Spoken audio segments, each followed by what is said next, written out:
Samira. Disclaimer. Hey Pookies, we didn't write this book. Suzanne Collins did, and nor do we claim that we did this, okay? Because copyright.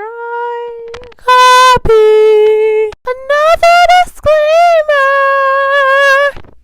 I actually didn't cut any of this video out, and I don't plan to do this at all anymore if it comes to Hunger Games, because every moment is a fun moment, you know, especially with a guest starring in the videos. So no cutting. So if we go silent or we're stuttering a lot and that annoys you, go find another audiobook, because you'll be settling for mid content. This is the best audiobook you can get.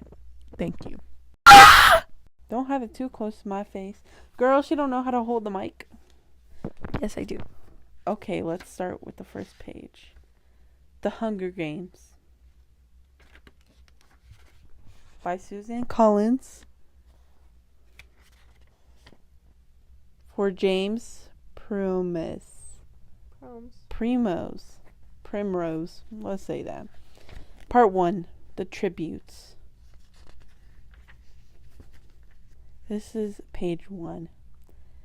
When I wake up, the other side of the bed is cold. My fingers stretch out, seeking Prim's warmth, but finding only the rough canvas cover of the mattress. She must have had bad dreams and climbed in with our mother. Of course she did. This is the day of the reaping. I prop myself on one elbow. There's enough light in the bedroom to see them. My little sister Prim, curled up on her side, cocooned in my mother's body, their cheeks pressed together. I messed up. Great. In sleep, my mother looks younger, still worn but not so beaten down. Prim's face is as fresh as a raindrop, as lovely as the primrose for which she is named. My mother was very beautiful once, too, or so they tell me. Already hating on her mother twice.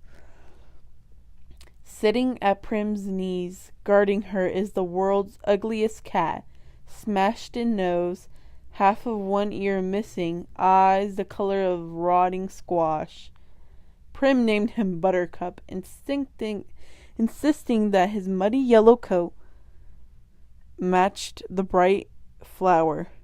He hates me, or at least distrusts me. Even though it was years ago, I think he still remembers how I tried to drown him in a bucket when Prim brought him home. Scrawny kitten, belly swollen with worms, crawling with fleas. The last thing I needed was another mouth to feed, but Prim begged so hard, cried even. I had to let him stay. It turned out okay. My mother got rid of the vermin, and he's a born mouser. Even catches the occasional rat. Sometimes when I clean a kill, I feed Buttercup the entrails. He has stopped hissing at me. Entrails, no hissing. This is the closest we will ever come to love. Wow. I swing my legs off the bed and slide into my hunting boots. Supply leather with the has molded to my feet. I pull on trousers, oh my god. Start over! By the way, guys, no voice here, because every time I mess up, I have to start over.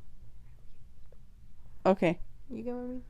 Yeah, like, Okay. I do evens and you do odds? Okay. However. I just wanted to read the first chapter. Okay. Alright, let's continue. I pull on trousers. Oh my god. Yeah, no, I did that right. Oh my god, that's my fault. A shirt, tuck my long dark braid up into a cap, and grab my forage bag on the table under a wooden bowl to protect it from hungry rats and cats alike. sits a perfect little goat cheese wrapped in basil leaves, Prim's gift to me on reaping day. I put the cheese carefully in my pocket as I slip outside. Our part of District 12, nicknamed the Seam, is usually crawling with coal miners heading out to the morning shift at this hour. Men and women with hunched shoulders, swollen knuckles, many who have long since stopped trying to scrub the coal dust off their broken nails. The lines of their sulken faces, but today the black cinder streets are empty. Shutters on the squat gray houses are closed. The reaping isn't until 2. May as well sleep in if you can. Our house is almost at the edge of the seam. I only have to pass a few gates to reach the scruffy field called the meadow. Separating the meadow from the woods in fact, enclosing all of District 12 is a high chain link fence topped with barbed wire loops.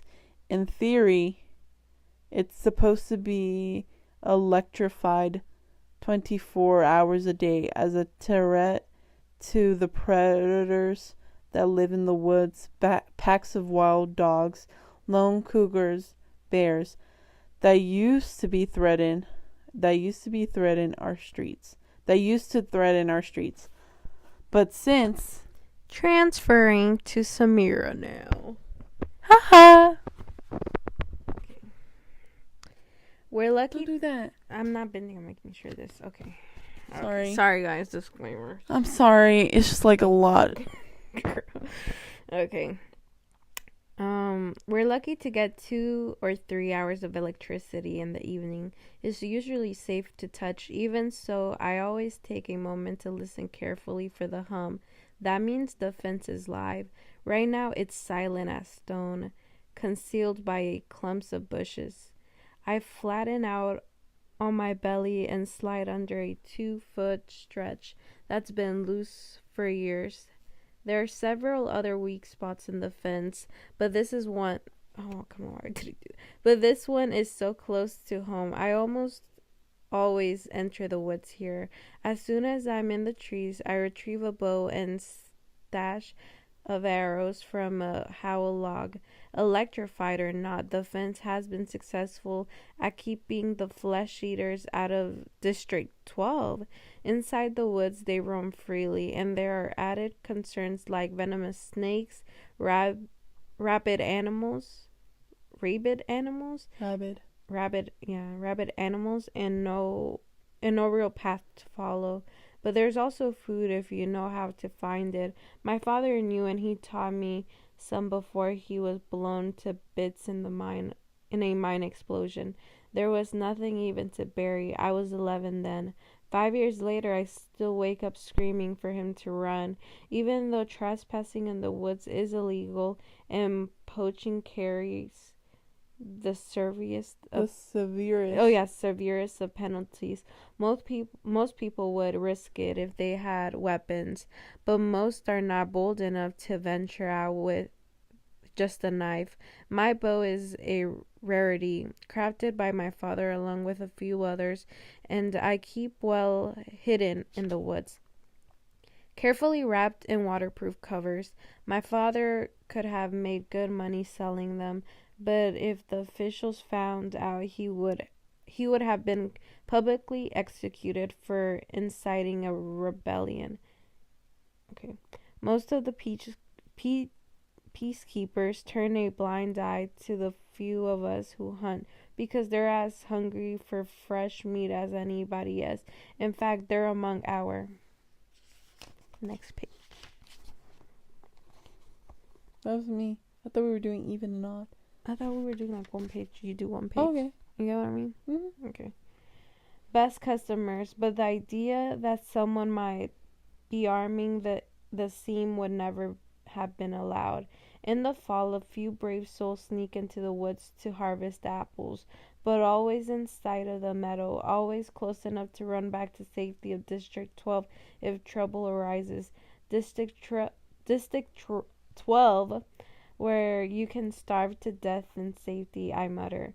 Then I glance quickly over my shoulder. Even here, even in the middle of nowhere, you worry someone might overhear you. When I was younger, I scared my mother to death. The things I would blurt out about District 12, about the people who rule our country, Panem, from the far-off city called the capital. Eventually, I understood this would only lead us to more trouble, so I learned to hold my tongue and to turn my features into an indifferent mask, so that no one could ever read my thoughts. Do my work quickly in school, make only polite small talk in public market, discuss little more than trades in the hob, which is the black market where I make most of my money. Even at home, where I am less pleasant, I avoid discussing tricky topics like the reaping or food storage or the Hunger Games. Prime, I begin to repeat my words, and then Prime, prime example of sorry guys, health workers that get bumped. Prime. What's that drink made by who? By KSI? Logan Paul. It's not sponsored, by the way. Not sponsoring, please. Okay. Prim, I begin to repeat the words, and then where would we be? In the woods waits the only person with whom I can be myself, Gail. I can feel the muscles in my face relaxing and the pace quickening as I climb the hills to our place, a rock ledge overlooking a valley, a thicket of berry bushes protected from unwanted eyes. The sight of people waiting there. The sight of him waiting. Oh, the sight of him waiting there brings on a smile. Gail says I never smile except in the woods. My turn! Prime. Can you believe that? Being sponsored by Prime for an audiobook. Can you hold? Alright. Or what? Hey, Catnip. Oh, wait, no, we said no voiceovers. Hey, Catnip, says Gail. My real name is Katniss. But when I first told him, I had barely whispered it. So he thought I'd said Catnip. Then, when this crazy lynx started following me around the woods looking for handouts, it became his official nickname for me. I finally had to kill the lynx. Oh. Because he scared off game. That was, wow. Yeah. She's like straightforward, like, oh, she's mean. Yeah, that's what District 12 does. But her dad, like, she was like, oh, there was no bits to bury. Right then. I almost regretted it because he was in bad company. But I got a decent price for his pelt. Look what I shot. Gail holds up a loaf of bread with an arrow stuck in it, and I laugh. It's real bakery bread, not the flat, dense loaves we make from our grain rations. I take it in my hands, pull out the arrow, and hold the puncture in the crust to my nose, inhaling the fragrance that makes my mouth flood with saliva. Frying bread like this is for special occasions. Still warm, I say. He must have been at the bakery at the crack of dawn to trade for it. What did it cost you? Just a squirrel. Think the old man was feeling sentimental this morning, says Gail. Even wished me luck. Well, we all feel a little closer today, don't we? I say, not even bothering to roll my eyes. Prim left a cheese. I pulled it out. Are we going to call her Prime for the rest of the book? Yeah, I kind of want to. Okay. That way, like, every time she messes up. I don't know. That looks like Prime to me. Primrose. Yeah. Prime Rose. Okay, go on. His expression brightens at the treat. Thank you, Prim. We'll have a real feast. Suddenly, he falls into a capital accent as he mimics Effie Trickett, the maniacally upbeat woman who arrives once a year to read out the names at the reaping. I almost forgot. Happy Hunger Games, he plucks a few blackberries from the bushes around us. And by the odds, He tosses a berry in the high arc toward me. Catch it in my mouth. I catch it in my mouth and break the delicate skin with my teeth. The sweet tartness explodes across my mouth. Be ever in your favor. Sorry guys for that British accent. I know some of y'all are traumatized by that. I finished with equal verb. We have to joke about it because the alternative is to be scared out of your wits. Besides, the capital accent is so affected, almost anything sounds funny in it. I watch as Gale pulls out his knife and slices the bread. He could be my brother. Straight black hair, olive skin. We even have the same gray eyes. But we're not related, at least not closely. Most of the families who work the mines resemble one another this way. That's why my mother and Prim, with their light hair and blue eyes, with their light hair and blue eyes, always look out of place. They are. My mother's parents were part of a small merchant class that caters to officials, peacekeepers, and the occasional scene customer. They ran an apothecary shop in the nicer part of District 12. Since almost no one can afford doctors, apothecaries are our healers. My father got to know my mother because on his hunts he would sometimes collect medicinal herbs and sell them to her shop to be brewed into remedies. She must have really loved him to leave her home for the same. I tried to remember that when all I could see is the woman who sat by, blank and unreachable, while her children turned to skin and bones. I try to forgive her for my father's sake, but to be honest, I'm not a forgiving type. No, so she hates her mother, guys. Mm-hmm. I'm gonna finish this sentence because it ends in. Okay. Gale spreads the bread slices with the soft goat cheese, carefully placing a basil leaf on each while I strip the bushes of their berries. Transfer. Yeah, girl. I'll take your job. You messed up on Prim, bruh. Okay, you messed up. Anyways, okay. We settled back in the nook. That's around the cover. I'm not. You were doing it too. Okay. Oh, my bad. We settled back in a nook in the rock. From this place, we are invincible, but have a clear view of the valley, which is teeming with summer life, greens to gather, roots to dig, fish iridescent in the sunlight. The day is glorious with a blue sky and soft breeze. The food's wonderful with the cheese seeping into the warm bread and the berries bursting in our mouth. Everything would be perfect if this really was a holiday. If this was the day off meant if all the day off meant was roaming the mountain with Gale, hunting for tonight's supper, but instead we have to be standing in a square at 2:00, waiting for the names to be called out. We could do it, you know, Gale says quietly. What, I ask. Leave the district, run off, live in the woods, you and I, we could make it, says Gale. I don't know how to respond. The idea is so preposterous. If we didn't have so many kids, he adds quickly. They're not our kids, of course, but they might as well be. Gale's 2 little brothers and a sister, Prime, and you may as well throw in our mothers too, because how would they live without us? Who would fill those mouths that are always asking for more? With both of us hunting daily, there are still nights when game has to be swapped for lards or shoelace or wool. Still nights we go to bed with our stomachs growlings. I never want to have kids, I say. I might, if I didn't live here, says Gale. But you do, I say, irritated. Oh yeah, whatever. Nah. Forget it, he snaps back. The conversation feels all wrong. Leave?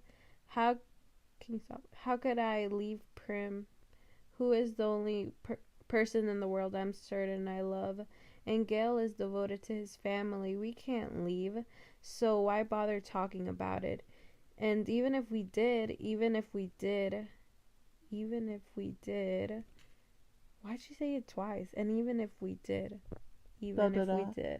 where did this stuff about having kids come from? There's never been anything romantic between Gail and me. When we met, I was skinny 12-year-old, and although he was only 2 years older, he already looked like a man. He took a long time for us to even become friends, to stop haggling over every trade and begin helping each other out.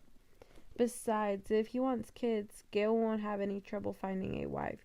He's good looking, he's strong enough to handle the work in the mines, and he can hunt. You can tell by the way the girls whisper about him when he walks by in school that they want him. It makes me jealous, but not for the reasons people think. Good hunting partners are hard to find. What do you want to do? I ask. We hunt, fish, or gather. Let's fish at the lake. We can leave our poles and gather in woods. Get something nice for tonight, he says. Tonight, after the reaping, everyone is supposed to celebrate, and a lot of people do, out of the relief that their children have been spared for another year. But at least two families will pull their shutters, lock their doors, and try to figure out how they will survive the painful weeks to come. Transferring. Ha! Here. Alright, guys. It's me. I'm probably the favorite of them. For real. Okay. She's tripping.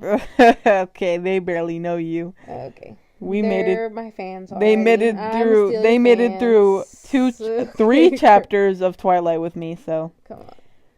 we make out well. The predators ignore us on a day when easier, tastier prey abounds. By late morning, we have a dozen fish, a bag of greens, and best of all, a gallon of strawberries. I found the patch a few years ago, but Gail had the idea to string mesh nets around it to keep out the animals. On the way home, we swing by the Hob, the black market that operates in an abandoned warehouse that once held coal. Damn, that was a long sentence. When we came out with a more efficient system that transported the coal directly from the mines to the trains, the Hob gradually took over the space. Most businesses are closed by this time on reaping day, but the black market's still fairly busy. We easily trade 6 of the fish, just making there's no crease, for good bread, and the other 2 for salt.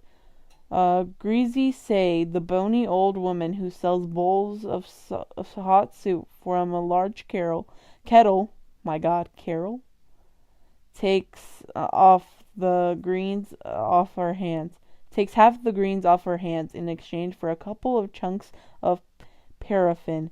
We might do a tad better elsewhere, but we make an effort to keep on good terms with Greasy Say. She's the only one who can consistently be counted on to buy wild dog.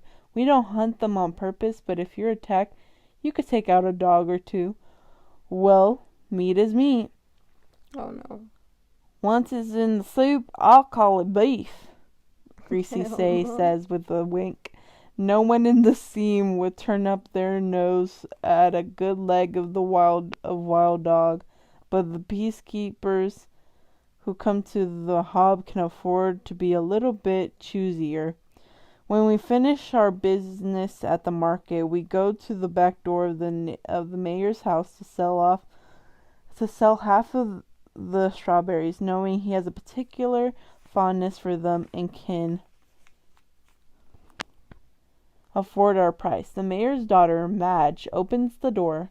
She's in my year at school. Being the mayor's daughter, you'd expect her to be a snob, but she's all right.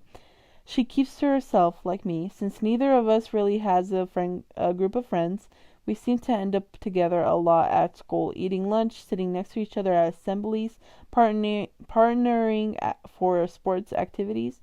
We rarely talk, which suits us both just fine.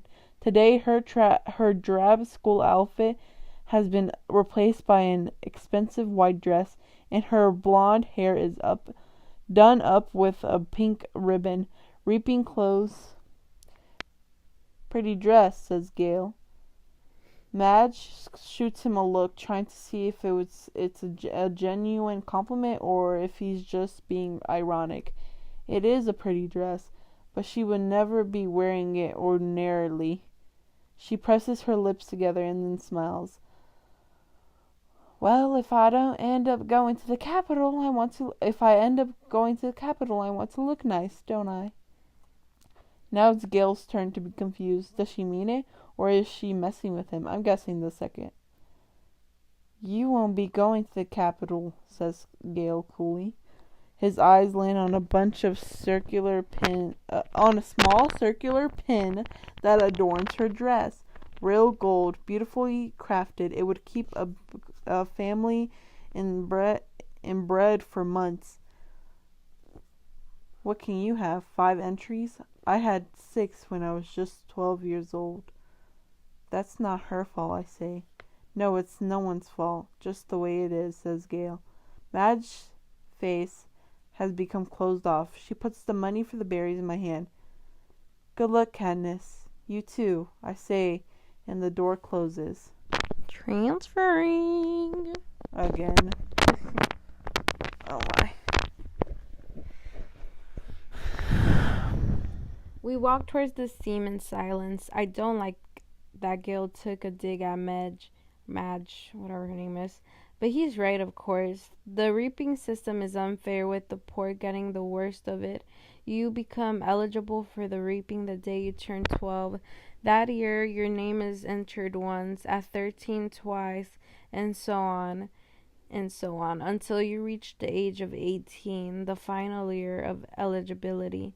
When your name goes into the pool 7 times, that's true for every citizen in all 12 districts in the entire country of Panama Panera.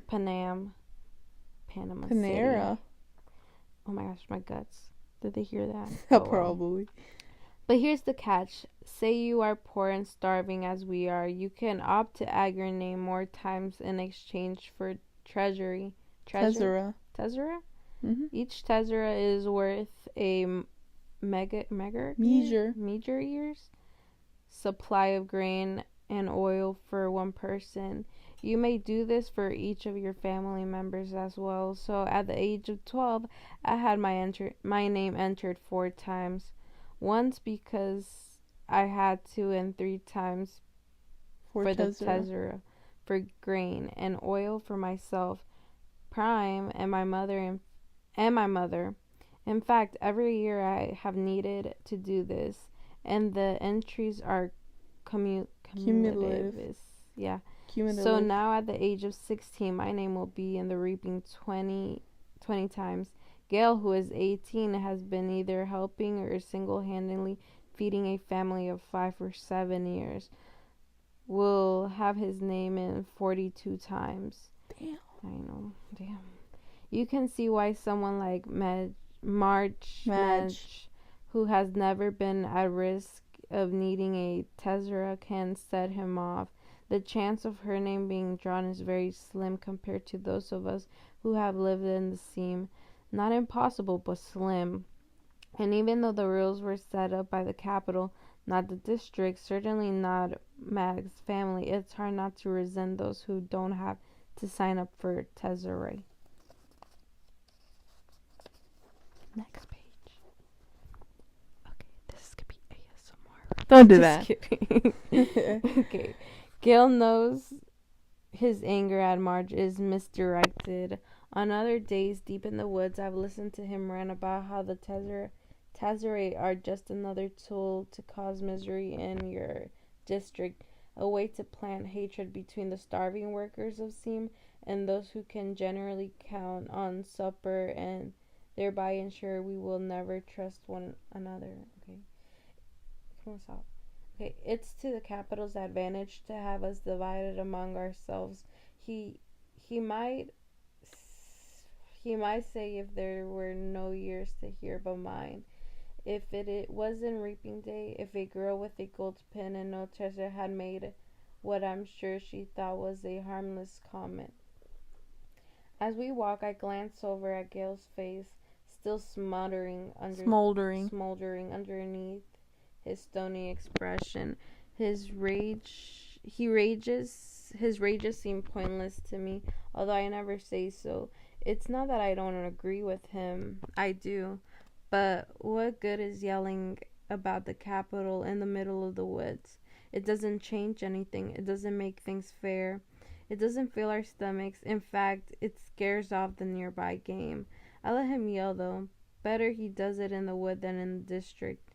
Gail and I divide our spoils, leaving 2 fish, a couple of loaves of good bread, greens, a quart of strawberries, salt, paraffin, and a bit of money for each. See you in the square, I say. Wear something pretty, he says flatly. Yeah. At home, I find my mother and sister are ready to go. My mother wears a fine dress from her apothecary days. Prime is in my first reaping outfit, a skirt and a ruffled blouse. It's a bit big on her, but my mother has made it stay with pins. Alright. Dang, 30 minutes. I know. We're slow readers, girl. Who is we? We. Even so, she's having trouble keeping the blouse tucked in at the back. I'm sorry, go on. A tub of warm water waits for me. I scrub off the dirt and sweat from the woods and even wash my hair. Gross. To my surprise, my mother has laid out one of her own lovely dresses for me. A soft blue thing with matching shoes. Are you sure? I asked. I'm trying to get past rejecting offers of help from her. For a while I was so angry. I wouldn't allow her to do anything for me, and this is something special. Her clothes from her past are very precious to her. Of course. Let's put your hair up too. Oh my god. She says. I let her towel dry it and braid it up in my hair. I can hardly recognize myself in the cracked mirror that leans against the wall. That's bad luck. No wonder Prime gets picked. Oops, spoilers. You look beautiful, says Prim in the hushed voice, and nothing like myself. I say.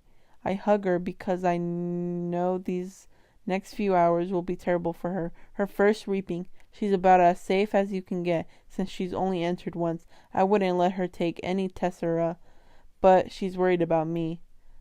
That the unthinkable might happen. I protect Prim in every way I can, but I'm powerless against the reaping. The anguish I always feel when she's in pain, wells up in my chest and threatens to register on my face.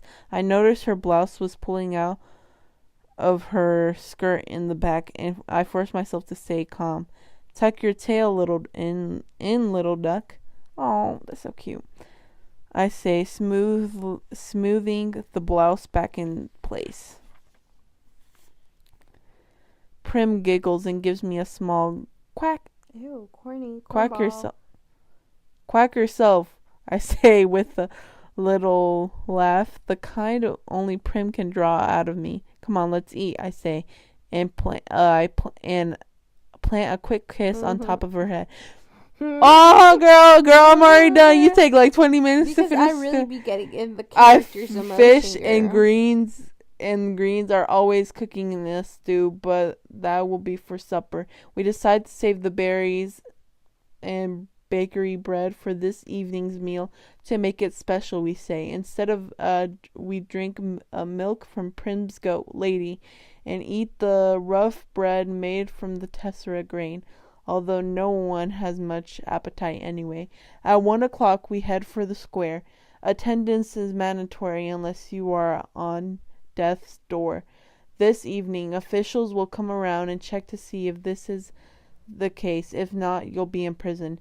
It's too bad, really, that they hold the reaping in the square, one of the few places in District 12 that could be pleasant.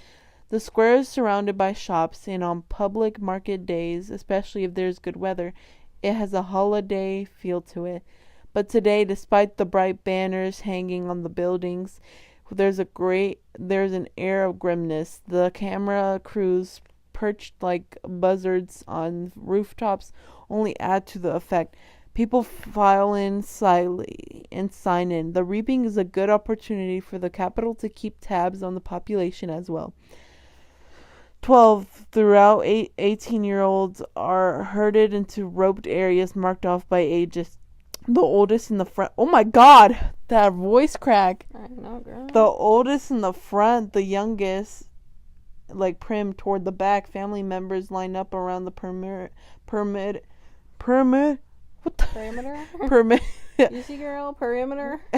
Girl, perimeter. That's perimeter. Perimeter. Perimeter. Girl, that you're messing Go on my on. time. Holding tightly into one another's Exchange. See, guys, see how fast that was? Don't y'all love me more? Stay safe. Oh, I took 4 minutes. Oops. Okay, wait. Okay. Hands. I already read that. She already messed up.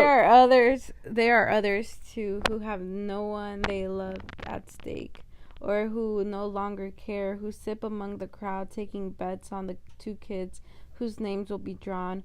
Odds are given on their ages, whether they're seamer merchants, if they will break down and weep. Most refuse dealing with cracker takers. The rat Turks. No, that says Tears. racketeers. Racketeers. Oh, racketeers. But carefully. These same people tend to be informers who hasn't broken the law. I could be a shot on a. I'm so tired. I could be a shot on a daily basis for hunting, but the appetites for those in charge protect me. Not everyone can claim the same. Anyways, Gail and I agree that if we have to choose between dying of hunger and a bullet in the head, the bullet would be much quicker. This is so Twilight, so emo. The space gets tighter, more claustrophobic as people arrive. The square is quite large, but not enough to hold District 12's population of about 8,000. Latecomers are directed to the adjacent streets where they can watch the event on screens as it's televised live by the state. I find myself standing in a clump of 16s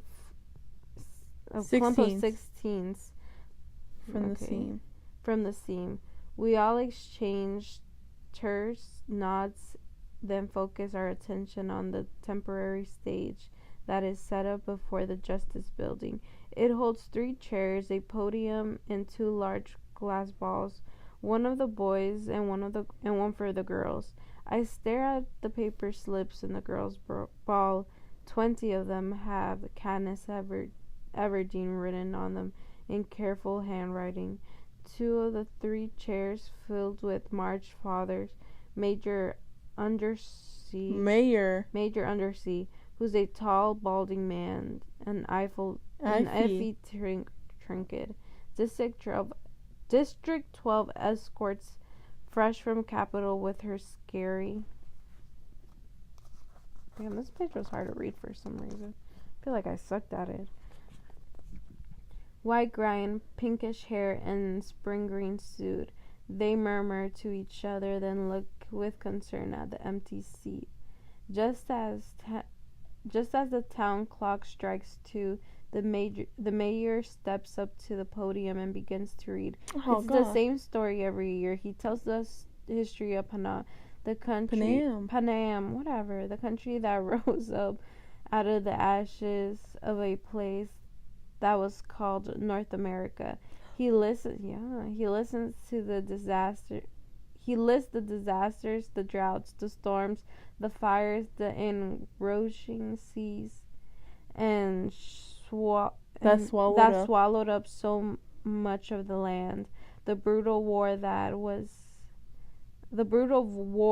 of what little sustains remained. The result of Panam, a shining capital ringed by 13 districts, which brought peace and prosperity to its citizens. Then came the dark days, the uprising of the districts against the capital. 12 were defeated and 13 obliterated. The Treaty of Treason gave us the new law to guarantee peace and our yearly reminder that the dark days must never be repeated. It gives us the Hunger Games. The rule of the Hunger Games are simple. In punishment for the uprising, each of the 12 districts must provide one girl, one boy, called tributes, to participate. The 24 tributes will be imprisoned in a vast outdoor arena that could hold anything from burning deserts to a frozen wasteland. Over a period of several weeks, the competitors must fight to the death. The last tribute standing wins, taking the kids from our district, forcing them to kill one another while we watch. This is the capital's way of reminding us how totally we are at their mercy. How little chances we stand of surviving a rebellion. Can I check how many more pages we got left? Okay, wait a minute. You read it, you started it, you finish it. Aha, boy! Last translation. Dang, we're at 40 minutes. I'm not cutting anything. Okay. Whatever words they use, the real message is clear. Look how we take your children and sacrifice them, and there's nothing you can do. If you lift a finger, we'll destroy every last one of you, just as we did in District 13. To make it humiliating as well as torturous, the capital requires us to treat the Hunger Games as a festivity, a sporting event, pitting every district against the other. The last tribute alive receives a life of ease back home, and their district will be showered with prizes, largely consisting of food. All year, the capital will show the winning districts gifts of grain and oil, and even delicacies like sugar, while the rest of us battle starvation. It is both a time for repentance and a time for thanks, intones the mayor. Then he reads the list of the past District 12 victors. In 74 years, we've only had exactly 2. Only one is still alive. Hamish Abernathy, a punchy, middle-aged man who is at this point appears hollering something unintelligibly, staggers onto the stage and falls into the third chair. He's drunk. Very. The crowd responds with its token applause, but he's confused and tries to give Effie Trinket a big hug, which she barely manages to fend off. The mayor looks distressed, since all of this is being televised right now. District 12 is the laughingstock of Panem, and he knows it. He quickly tries to pull the attention back to the reaping by introducing Effie Trinket. Bright and bubbly as ever, Effie Trinket trots to the podium and gives her signature "Happy Hunger Games, and may the odds be ever in your favor." Her pink hair must be a wig. Besides, her curls have shifted slightly off-center since her encounter with Hamish. She goes on a bit about what an honor it is to be here, although everyone knows she's aching to get bumped up to a better district where they have proper victors, not drunks who molest you in front of the entire nation. That's crazy. Molest you in front of an entire It says molest you? What the heck? Okay. Through the crowd, I spot Gail looking back at me with a ghost of a smile. As reapings go, this one at least has a slight entertainment factor. But suddenly I was thinking of Gail and his 42 names in that big glass ball, and how the odds are not in his favor. Not compared to a lot of the boys, and maybe he's thinking the same about me, because his face darkens and he turns away. But there are still 1,000... Wait. But there's still 1,000 of slips. I wish I could whisper to him. It's time for the drawing. Effie Trinket says, as she always does, "Ladies first," and crosses to the glass ball with the girl's name. She reaches in, digs her hand deep into the ball, and pulls out a slip of paper. The crowd draws in a collective breath, and then you can Then you can hear a pin drop, and I'm feeling nauseous, and so desperately hoping that it's not me, that it is not me, and that it's not me. Effie Trinket crosses back to the podium, smoothes the slip of paper, and reads out the name in a clear voice, and it's not me. It's Primrose. Oh, we're supposed to say it together. Okay, sorry. I'm going to cut that off, don't worry. Okay, no. And it's not me. It's Primrose Everdeen. Oh my god! Ah! Bye!